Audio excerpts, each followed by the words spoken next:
There's no doubt that the Fukushima event will have an impact on operations in the United States, but I think that the take-home message there is that we should learn those lessons and make sure that our programs are in place to protect against these very extreme events, but we should also be moving forward on progress as well.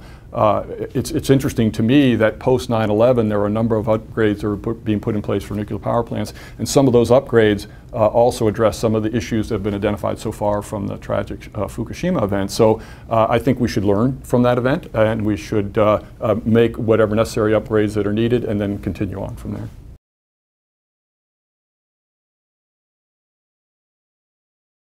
I know there have been some discussions about are the current emergency planning zones around nuclear power plants adequate, and my response would be that I think it will be very useful to examine the data from the Fukushima event, which is a very extreme event. I mean, if you think about it from a planning scale, very extreme event, and then analyze that data and then come back and say, well, given that, is the current proscribed zone of 10 miles are adequate.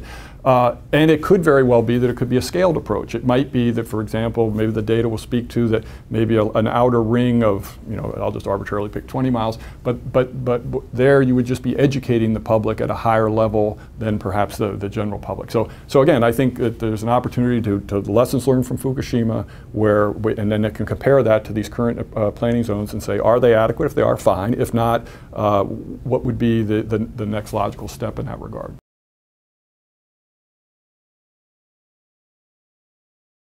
Well, I think we'll see, with regard to the length of time, I think you'll see some near-term results that will be monitoring results and perhaps commentary on the immediate response, but there'll probably be long-term epidemiological studies that will look at what the estimated radiation doses were to certain individuals, and then they'll track their health status over time. So, some of these studies could go on for quite some time. I suspect, I don't know for certain, but I suspect some sort of health registry has been developed for a certain subset of the individuals involved in that event so that they can be tracked over time. It's very common in certain emergency events where you get this cadre of individuals and log them in and then track them over time, because you can use that data for continuous learning.